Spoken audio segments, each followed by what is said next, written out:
감사합니다. 오늘도 함께 예배드리게 되었습니다. 특별히 오늘 또 우리 서 베드로 선교사님 방문해 주셨습니다. 우리 교회를 누가 후에 오셔서 이렇게 잘 사용하셨으면 좋겠다.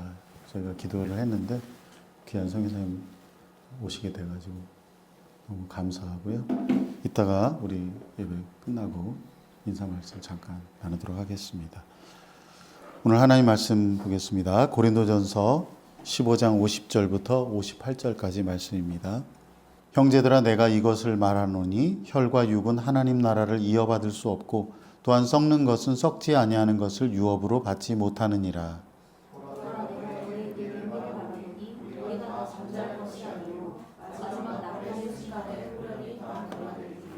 나팔 소리가 나매 죽은 자들이 썩지 아니할 것으로 다시 살아나고 우리도 변화되리라.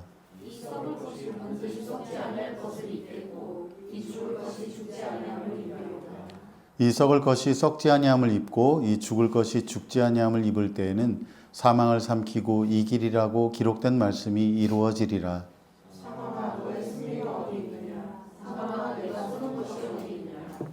사망이 쏘는 것은 죄요 죄의 권능은 율법이라.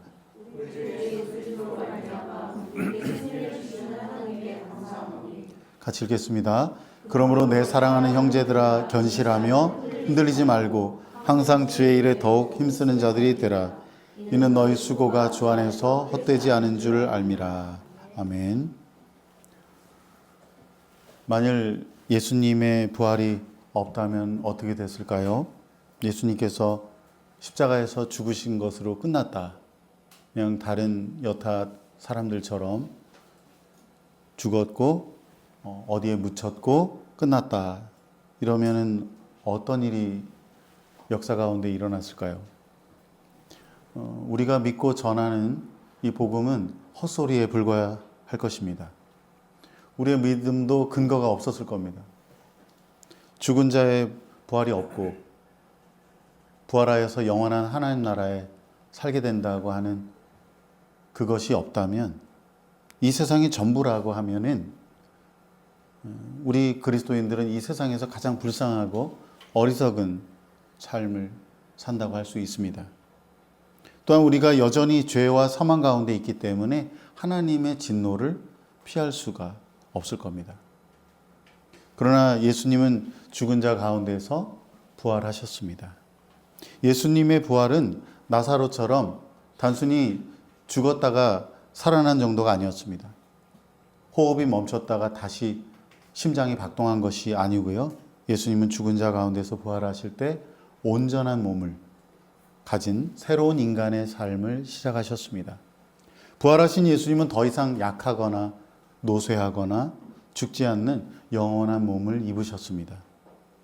오늘 본문 53절에 있는 대로 썩지 않고 죽지 않음을 입으셨습니다. 또한 예수님은 어떤 신비로운 몸이 아니라 물리적인 몸을 가지셨습니다. 예수님은 제자들과 함께 계시면서 음식을 드셨어요. 너희들 중에 먹을 게 있느냐 하고 먹을 것을 받아서 드셨습니다. 예수님은 의심하는 도마에게도 자기 손과 옆구리를 보이시면서 만져보라고 말씀하셨습니다. 예수님이 부활하신 것은 제자들 몇 사람만 본 것이 아니고요. 500명이나 되는 사람들이 동시에 목격했습니다. 그러니까 부활은 일부 사람들이 예수의 추종자들이 꾸며낸 이야기가 아니라 부활의 증인들이 있었던 분명한 역사적 사실이라는 것입니다. 이러한 예수님의 부활은 우리에게 다음과 같은 세 가지 중요한 의미를 부여합니다. 첫째, 예수님의 부활은 하나님과 우리와의 바른 관계를 보증합니다.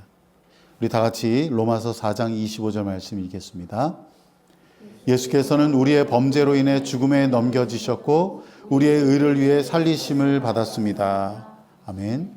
예수님은 우리의 죄 때문에 죽으셨습니다. 우리의 죄를 대신해서 하나님으로부터 진노의 형벌과 저주를 받으셨습니다. 우리가 받아야 할 것들을 예수님이 받으셨습니다. 완전한 하나님이자 완전한 사람으로서 우리를 대신하여 죽으셨던 그 예수님께서 죽은 자 가운데서 다시 살아나셨습니다. 만일 예수님이 다른 사람들처럼 죽은 것으로 끝났다, 그러면 아무 일도 일어나지 않았을 겁니다. 우리는 여전히 하나님의 진노 아래에 있었을 겁니다. 왜냐하면 누구도 우리의 죄의 대가를 치르지 않았기 때문입니다. 그러나 예수님께서 우리를 위해 죽으셨다가 부활하심으로 우리가 의롭게 되었습니다. 예수님은 우리의 죄를 위해 죽으시고 우리의 의를 위해서 다시 살아나셨습니다. 우리를 의롭게 하셨다는 말은 우리를 하나님 앞에 담대하게 서게 해주셨다는 말입니다. 우리는 여전히 죄인이에요. 그런데 하나님께서 그 아들을 믿는 그 믿음을 보시고 우리를 의롭다고 여겨주시는 겁니다. 다시 말해서 예수님의 부활하심으로 인해서 하나님이 우리의 아버지가 되시고 우리가 하나님의 자녀가 되게 하셨다는 것입니다. 누구든지 예수님이 자기를 위해서 죽으시고 죽은 자 가운데서 부활하셨다는 것을 믿는다면 그 사람은 하나님과의 관계에, 바른 관계에 놓이게 됩니다. 이미 예수님이 우리를 위해서 죄에 대한 모든 형벌을 받으셨기 때문이에요. 예수님을 믿지 않는 사람은 자기가 직접 마지막 날에 그 죄에 대한 심판을 받게 될 겁니다. 하나님 보시기에 예수를 믿는 사람들은 더 이상 죄인이 아니라 의인입니다. 원수가 아니라 자녀입니다. 이 모든 것이 어떻게 이루어졌습니까? 예수님이 부활하신 것으로 이루어졌습니다. 사랑하는 여러분, 여러분은 예수님께서 여러분의 죄를 대신해서 죽으신 것을 믿습니까? 여러분은 예수님께서 죽은 자 가운데서 부활하신 것을 믿습니까? 이것을 믿는다면, 여러분 지금 믿고 있다면 여러분 하나님 앞에 의로운 자가 되었고 하나님의 자녀가 되었습니다. 그러므로 우리가 하나님과의 관계를 생각할 때, 우리가 하나님 아버지를 부를 때 자기 감정에 휘둘려서 흔들려서는 안 돼요. 예수님의 죽으심과 부활을 믿는 그 믿음의 기초 위에 하나님께 나아가는 것입니다. 자기 행위에 따라서 판단하지도 말아야 합니다. 어떤 사람은 하나님께 순종하고 헌신할 때, 예배 좀 잘 드리는 것 같을 때는 하나님께 당당하고 기도할 때 뭔가 요구도 하고 그렇게 하는데, 죄를 짓거나 마음에 악한 생각을 품으면, 예배를 좀 소홀히 하면 하나님 앞에 자기를 막 숨기려고 하는 경향을 갖곤 합니다. 그럴 필요가 없어요. 왜냐하면 하나님은 우리의 감정이나 우리의 행위가 아니라 그 아들의 피를 기초하여 우리를 바라보시기 때문입니다. 하나님이 우리의 아버지가 되시고 우리가 그분의 자녀가 되는 것은 우리의 감정, 하나님 계신가 안 계신가, 하나님 나를 사랑하시나 사랑하지 않으시나, 그런 감정이나 느낌이 아니고, 우리가 하나님 앞에 어떤 선한 행위를 했기 때문이 아니라 오직 예수님의 죽으심과 부활에 기초하고 있다는 사실을 기억하시길 바랍니다. 예수님의 부활은 우리와 하나님과의 바른 관계를 보증하는 유일한 근거입니다. 둘째로, 예수님의 부활은 우리도 온전한 부활의 몸을 받을 것을 보증합니다. 우리 다 같이 본문 51절부터 53절 말씀 읽겠습니다. 보십시오, 내가 여러분에게 비밀을 말합니다. 우리는 다 죽지 않고 모두 변화할 것입니다. 마지막 나팔 소리에 순식간에 다 그렇게 될 것입니다. 나팔 소리가 나면 죽은 사람들이 썩지 않을 몸으로 살아나고 우리도 변화할 것입니다. 이 썩을 몸이 썩지 않을 것을 입어야 하고 이 죽을 몸이 죽지 않을 것을 입어야 합니다. 아멘. 예수님은 우리의 첫 열매가 되십니다. 첫 열매는 뭡니까? 농작물을 수확하고 처음 거두는 것인데, 그걸 통해서 나머지 열매가 어떠할지를 가늠할 수가 있습니다. 첫 열매가 있어야 나머지 열매가 있는 법입니다. 그처럼 예수님의 부활을 통해서 우리는 마지막 날에 하나님께서 우리 모든 믿는 자들을, 그의 자녀들을 부활하게 하실 때 어떤 몸으로 부활하게 하실지를 알 수 있게 됩니다. 예수님처럼 우리 믿는 사람들은 부활하게 될 겁니다. 지금 우리가 가진 이 몸은 어때요? 영원한 하나님 나라에 적합하지 않습니다. 약하고 병들기 쉬운 몸이에요. 나이가 들면 어떻습니까? 노쇠해지고 말과 행동에 상당한 제약을 받는 몸이에요. 그나마도 80년 전으로 다 죽게 되죠.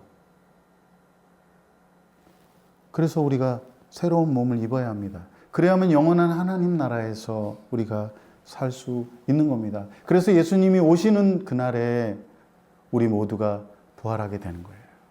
새로운 생명을 얻게 되는 거예요. 그래야지 우리가 영원한 하나님 나라에서 영원하신 하나님과 함께 살 수 있거든요. 예수님께서 부활하신 것처럼 우리가 새로운 몸을 입을 것입니다. 어떤 몸입니까? 썩지 않는 몸입니다.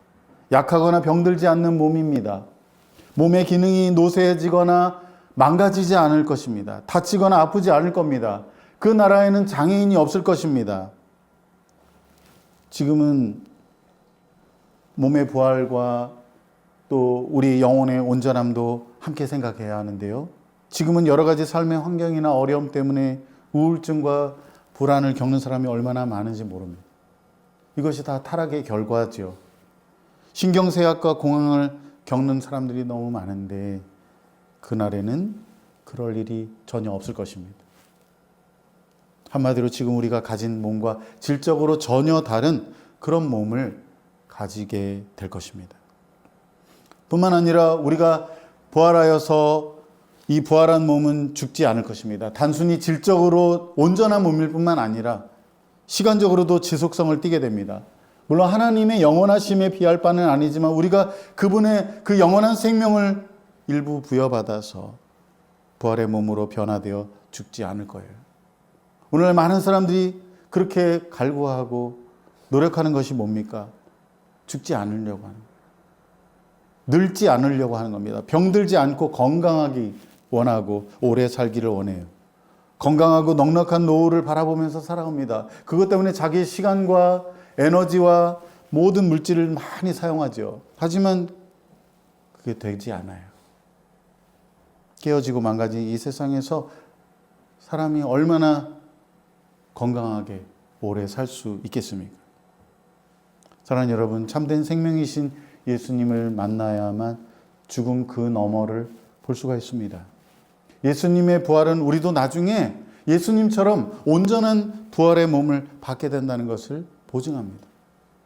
여러분은 예수님을 다시 살리신 그 하나님의 능력이 장차 예수님과 함께 우리도 다시 부활하게 하실 것을 믿습니까? 그렇게 우리를 온전한 부활의 몸으로 입히셔서 우리 하나님 아버지 앞에 서게 하실 것을 믿나요? 주님이 다시 오실 때 순식간에 다 그렇게 변화될 것입니다.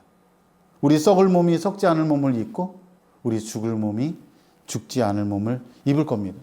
우리 믿는 자들이 바로 이러한 부활의 소망을 가진 사람들입니다. 우리는 땅에 속한 사람들이 아니라 하늘에 속한 사람들입니다. 그래서 이 세상이 전부인 것처럼 사는 게 아니라 영원한 하나님 나라가 도래할 것을 바라보며 사는 사람들이에요. 사랑하는 여러분, 여러분에게 이러한 참된 소망이 있습니까? 계시록 말씀을 읽을 때마다 그 마지막 부분에 마라나타 주 예수여 어서 오소서 이렇게 환영하는 장면이 나와요. 얼마나 가슴이 뛰는지 모릅니다. 예수님이 다시 오시면 우리가 다 그렇게 변화될 겁니다. 예수님이 입으셨던 그 몸처럼 온전한 몸으로 새롭게 될 겁니다. 그래서 우리가 그때부터 영원한 생명을 시작하게 될 것입니다. 셋째로 예수님의 부활은 우리가 세상에서 부활의 능력으로 살게 합니다. 마지막 날에 있게 될 그 부활의 소망을 가진 사람과 그 소망이 없는 사람은 사는 방식이 전혀 다릅니다. 교회를 아무리 오래 다녀도요, 믿음이 없고 그 부활의 날을 소망하지 않는 사람은 뭐 주님이 오시든 말든 내 삶에 뭐 크게 개의치 않는다. 나는 뭐 그게 그렇게 소망이 되지는 않는다. 이렇게 생각하는 사람은요, 부활의 능력이 없어요. 반면에 마지막 날에 있게 될 그 부활의 소망을 가진 사람은 이 세상을 전혀 다르게 살아갑니다. 사고방식이 달라요. 가치관이 달라요. 삶의 목표가 달라요. 세상 사람들과 전혀 다르게 삽니다. 그 부활의 능력이 그의 삶을 이끌어갑니다. 부활의 능력으로 사는 사람은 어떻게 사느냐? 먼저는 그의 관심사가 항상 하나님 나라에 있습니다. 예수님이 말씀하신 대로 먼저 그 나라와 의를 구하게 되죠. 우리 다 같이 골로새서 3장 1절 2절 말씀 읽겠습니다. 그러므로 여러분이 그리스도와 함께 살리심을 받았으니 위에 있는 것들을 추구하십시오. 거기에는 그리스도께서 하나님의 오른편에 앉아 계십니다. 위에 있는 것들을 생각하고 땅에 있는 것들을 생각하지 마십시오. 아멘. 부활의 능력으로 사는 사람은 자기 관심사가 땅에 있는 것들이 아니에요. 그렇다고 뭐 땅에서 이슬만 먹고 사느냐? 그건 아닙니다. 다 같이 똑같이 일하고 밥 먹고 놀러 다니고 그렇게 합니다. 아무 일도 하지 않고 하루 종일 하늘만 쳐다보면서 공상만 하는 건 아니에요. 하지만 다른 게 있습니다. 어떻게 하면 내가 내 삶을 통해서 나의 직장 생활을 통해서 이웃과의 삶을 통해서 내 가정에서 어떻게 하나님의 뜻을 이루게 할까를 항상 생각한다는 거예요. 이게 다른 점입니다. 부활의 능력이 없는 사람들은 어떻게 삽니까? 땅에 몰두하면서 살아요. 어떻게 돈을 많이 벌 수 있을까? 무엇에다 투자해야 될까? 어떻게 더 즐거운 경험을 할 수 있을까? 어디로 여행을 갈까? 무엇을 먹을까? 그런 거에만 관심이 있어요. 어떻게 나의 능력과 지위를 제대로 끌어올릴 수 있을 것인가? 이런 것들에 마음을 쏟으며 살아갑니다. 하지만 부활을 소망하면서 위에 있는 것들을 생각하는 사람은 그런데 크게 관심이 없어요. 물론 좋은 것을 먹을 수 있고요. 여행도 다닐 수 있어요. 그런데 그것이 자기의 생각에, 관심의 메인이 아닙니다. 어떻게 하나님을 기쁘시게 할까? 어떻게 내 주변에 있는 사람들을 사랑하고 섬길까? 어떻게 하면 내가 날마다 하나님 아버지의 성품과 인격을 닮아갈까? 이런 것에 관심을 두고 살아요. 영원히 살아갈 사람은 달라요. 삶의 방식이 달라요. 가치관이 다릅니다. 예수님과 함께 살리심을 받았다면, 너희도 부활을 하게 되었다면, 영원히 살 소망을 가지게 되었다면 위의 것들을 추구하며 살아가라고 말씀합니다. 사랑하는 여러분, 여러분은 요즘 무슨 일에 관심이 많습니까? 여러분의 마음을 사로잡고 있는 건 무엇입니까? 여러분의 시간과 여러분의 물질을 사용하는 것이 여러분의 관심이 있는 곳이에요. 그것이 바로 여러분이 어디에 속했는지를 보여주는 겁니다. 땅에 속한 사람인지, 하늘에 속한 사람인지, 여러분의 관심이 있는 곳에 여러분의 소속이 있는 겁니다. 부활의 능력이 있는지 없는지를 말해줍니다. 어떤 사람들은 하나님께 나름 헌신했다고 하면서 이 땅의 것으로 보상을 받으려고 해요. 목회자들도 그런 사람들이 많아요. 물질적인 보상을 기대합니다. 사람들의 칭찬과 인정을 갈구합니다. 그러면 어떻게 됩니까? 예수님 말씀하셨잖아요. 그들은 이미 자기 상을 다 받았느니라. 우리가 하나님과 그분의 교회를 위해서 뭘 했다고 할지라도 뭐 그렇게 대단합니까? 예수님이 우리를 위해서 자기의 생명을 내어주신 것과는 비교할 수 없는 아주 작은 일이에요. 혹시 어떤 보상을 기대한다고 해도 우리는 다만 하나님 아버지께서 그날에 우리에게 주실 칭찬과 상급을 기대해야 합니다. 예수님이 그러셨잖아요. 하늘 아버지께 칭찬과 상급을 기대하라고 하셨잖아요. 이것이 참으로 부활의 능력으로 사는 사람의 모습입니다. 만일 여러분이 예수님과 함께 살리심을 받았다면 땅의 것이 아니라 하늘의 것에 관심을 두고 살아가기를 바랍니다. 이것이 부활의 능력으로 사는 사람입니다. 또한 부활의 능력을 가진 사람은 삶 가운데 죄에 대하여 점점 더 승리할 수 있습니다. 물론 우리는 이 생에서는 온전해질 수가 없어요.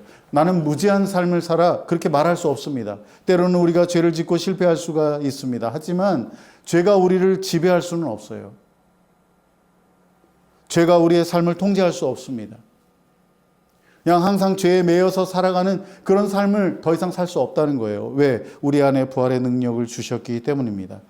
바울은 로마서 6장 11절부터 13절에서 그리스도의 부활과 우리 안에 주신 그 부활의 능력을 힘입어 우리 자신을 죄에 대하여는 죽은 자요 그리스도 예수 안에서 하나님께 대하여는 살아있는 자로 여기라고 말했습니다. 그리고 바로 이어서 죄가 너희 죽을 몸을 지배하지 못하게 하라고 너희 몸을 너희 지체를 불의의 무기로 죄에게 내주지 말라고 권면합니다. 여기서 바울은 우리가 사는 동안 죄에 대한 굴복을 그쳐야 한다고 하는 겁니다. 점점 더 죄에 대하여 승리할 수 있어야 한다는 겁니다. 예수님을 믿었을 때 한 번 회개했으면 그만이라고 주장하는 사람들은 초대교회부터 있었습니다. 또 칼빈 시대에는 성령파들이 있었습니다. 지금도 그런 사람들이 있어요. 은혜가 제일이라고 하나님의 은혜로 다 덮어진다고 말하는 사람이 있습니다. 한 번 예수 믿으면 아무리 죄를 지어도 다 용서받는다고 하는 그런 잘못된 가르침이 있습니다. 그렇지 않습니다. 회개한 사람도 평생 동안 하나님 앞에서 자신의 죄를 고백하면서 부활의 능력으로 죄와 싸우며 살아가야 합니다. 당연히 우리의 힘과 의지로는 불가능하지요. 성령의 도우심을 구하여서 우리의 악한 생각과 더러운 죄의 습관을 버릴 수 있어야 합니다. 자신의 몸을 죄가 지배하지 않도록 힘써야 합니다. 이것이 부활의 능력으로 살아가는 사람의 모습입니다. 마지막으로 부활의 능력을 가진 사람은 어떤 사람이냐? 주의 일에 더욱 힘쓰는 사람입니다. 우리 다 같이 본문 58절 말씀 읽겠습니다. 그러므로 내 사랑하는 형제들이여 굳게 서서 흔들리지 마십시오. 여러분의 수고가 주 안에서 헛되지 않음을 알고 항상 주의 일에 더욱 힘쓰는 사람들이 되십시오. 우리가 주변에 성공한 사람들을 보게 될 때 마음이 흔들릴 때가 있어요. 저도 저랑 같이 신앙생활 하던 중고등부 시절, 청년부 시절 같이 보냈던 친구가 막 너무너무 좋은 아파트에서 살고 있고 그런 거 볼 때마다 야, 성공했구나. 열심히 살았구나. 그런 생각을 해요. 뭐 그 친구 때문은 아니지만 가끔씩 그런 생각이 떠오를 때가 있어요. 내가 지금 잘못 살고 있는 게 아닌가. 내가 혹시 스스로 헛된 삶을 살고 있는 것은 아닌가. 이런 의문이 들 수 있어요. 내 삶이 피폐해질 때. 내 삶이 초라해 보일 때 그럴 수 있어요. 우리가. 만일 이 세상이 전부라면은 우리의 믿음은 헛것이고 우리가 지금 이 세상에서 그렇게 살았던 건 다 어리석고 불쌍한 그런 사람일 것입니다. 하지만 우리에게 이 세상이 전부가 아닙니다. 우리는 부활의 소망을 가진 사람들입니다. 우리는 이 짧은 인생의 일막을 이제 80세를 전후해서 마칠 것이고요. 그 다음에 우리는 영원한 생명을 이막을 해서 누리게 될 겁니다. 영원한 생명 가운데 살 겁니다. 하나님은 우리가 이 땅에서 하나님 나라를 위해 수고하고 헌신한 것을 다 아십니다. 우리가 예수님의 이름으로 인해서 어떤 고난을 받았는지도 다 아십니다. 우리는 예수님께서 오실 그때에 그분과 함께 영광 중에 나타날 그런 사람들입니다. 그때 하나님이 우리를 보상해 주실 거예요. 그러므로 우리가 주의 일에 더욱 힘쓰는 사람들이 되어야 하겠습니다. 특히 교회 공동체를 통해서 주의 일에 더욱 힘쓰시길 바랍니다. 함께 하나님을 예배할 뿐만 아니라 서로 열심히 사랑하고 섬기기를 바랍니다. 또한 우리 교회가 선교하는 교회, 구제하는 교회, 미래 세대를 세우는 교회가 되기 위해서 열심히 기도하시기 바랍니다. 그리고 더불어서 여러분과 제가 가진 이 자원을 들여서 헌신하기를 바랍니다. 시간과 물질을 자원함으로 들여서 주의 일에 항상 힘쓰는 저와 여러분이 되기를 바랍니다. 우리가 주 안에서 행한 모든 수고와 헌신은 결코 헛되지 않다고 말씀하십니다. 말씀을 맺습니다. 사랑하는 여러분, 예수님이 부활하심으로 우리 모든 믿는 자들이 하나님의 자녀가 되었습니다. 예수님이 부활하심으로 우리가 예수님처럼 온전한 부활의 몸을 받게 될 것입니다. 예수님이 부활하심으로 우리는 이 세상을 사는 동안 부활의 능력으로 살게 되었습니다. 우리 모두 땅의 것이 아니라 하늘의 것을 추구하고 죄와 싸워 점점 더 승리하며 항상 주님의 일에 더욱 힘쓰게 되기를 바랍니다. 그래서 우리 모두가 생명이신 예수님께서 나타나실 그날에 그분과 함께 영광스러운 부활에 참여할 수 있기를 바랍니다. 기도하겠습니다.